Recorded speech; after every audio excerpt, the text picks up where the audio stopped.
pre-shave. I played with Roy a number of times for Ireland over the years, and the guy I knew was a dominant leader on the pitch, a real driving force for us as a team going forward. But upon reading this book, I probably see a slightly different character. Someone with self-doubt, someone with a few little insecurities really. So today's a chance to catch up with an old teammate and maybe meet the real Roy.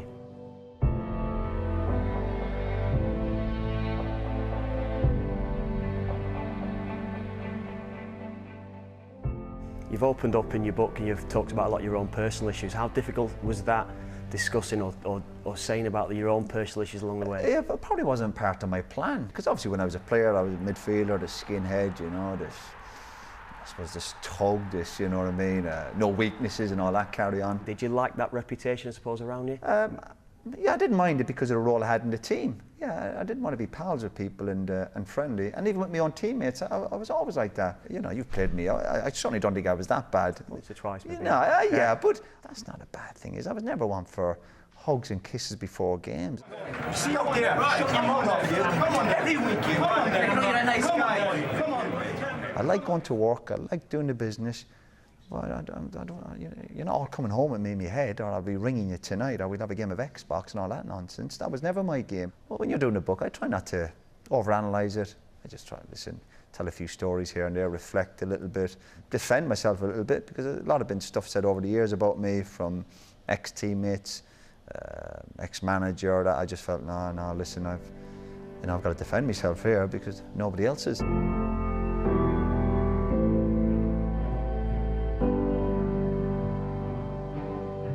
Was it Sir Alex Ferguson's book last year that accelerated that process a little bit? Did he? I wouldn't go that far, no, yeah. But I just felt, you know, it's a bit harsh, you know, whether to criticise me or, you know, the other players. And you consider, I think what we've done okay for the club, you know, we'd had a little bit of success, won a few trophies, and there we have a manager, you know, criticising us all, a manager who's made millions of pounds out of us, got statues and stands named after him. And he thinks he can sit back and criticise us without anybody saying anything to him because he thinks he's got all this power. And I thought, no. Well, why should we sit back and listen to this nonsense? Because nobody ever questions him.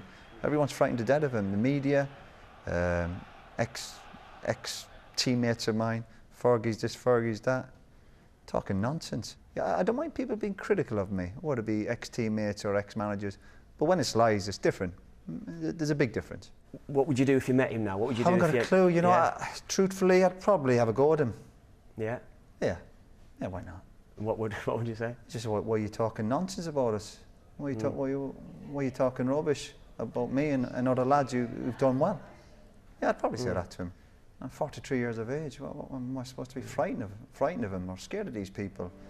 You got to take him on.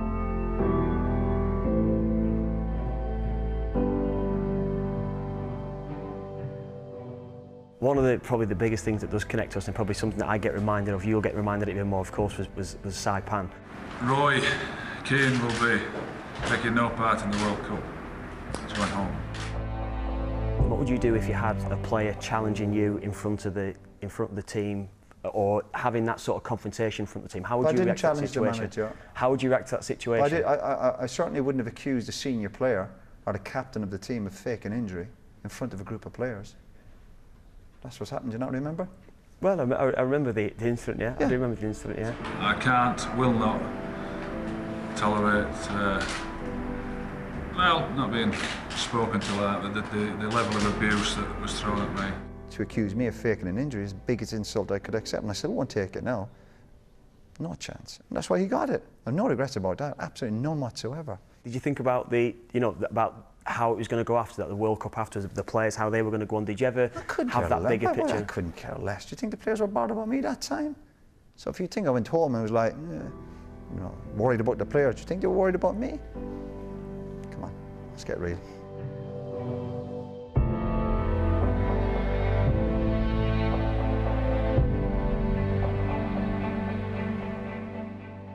How do you view your managerial career as a whole? Certainly at Ipswich and Sunderland. How do you view it as a whole? A bit hit and miss, I have to say. I think Sunderland, for all the, I suppose, the criticism I got, I think I've done okay there. I know okay is not enough sometimes, but Ipswich, big problem for me at Ipswich, too many draws, recruitment was poor. But there's nothing gone on in my managerial career where I've looked back and where I've reflected and thought, it's not for me. I think, no, I think I've got a chance of being a manager. You look a bit more pride. Do you not think you undersell yourself what you did at Sunderland? Considering the position that they were when you took over. But that's part of my makeup as well, to drive me on. I'd hate to sit back and go, things are great, lads, we won the league. No, you always think, can we do better? And Sunderland certainly, I think, was a successful period. It's Richardson! It's a rocket! One thing that intrigued me when you were manager of Sunderland is that you kind of just didn't really go and settle up there. You didn't really do your office. It was always a box ready to leave. That was kind of the mentality. Yeah, but I've always got, I think that I'm fine with that. I think you have to be ready. I'd hate to be in a job and go, well, I'm going to decorate. I'll be here for 3 years. Even now with Villa, I always think, maybe another week. We've maybe only got a week left. I always think that. I always think, always doubt yourself. So I think that keeps, why do you doubt yourself? I think that keeps you on your toes. Yeah.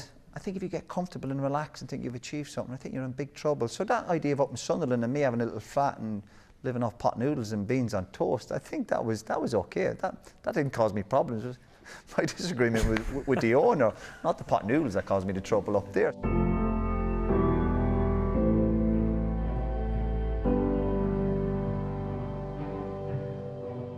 Do you think you've had to be a bit more restrained as a number two? Yeah, of course. I think, strange enough, when people are saying, oh, what's going to be like the number... I think the fact that I've been a manager would help me being a number two, because I know how difficult it is. And I have to know my boundaries with Martin, and a lot of that's common sense. How do the roles differ between the two, do you think? Yeah, a good question, Kevin. You've caught me out that one. No, I don't.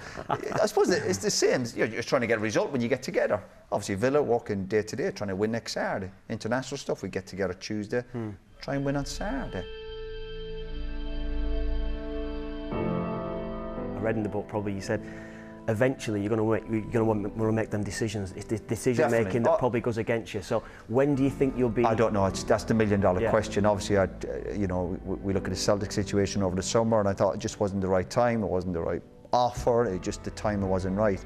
But I know deep down that there will be hopefully come an opportunity that I can get back in and be the manager somewhere. And, we'll cross that bridge when we get to it, because I don't sit around hoping for managers to lose their job or keeping an eye on situations. No, I think if I get the call from somebody, I'll have a look at it. But at the moment, of course, I've got 2 jobs and I'm really enjoying it. But I know deep down I do want to get back in the hot seat.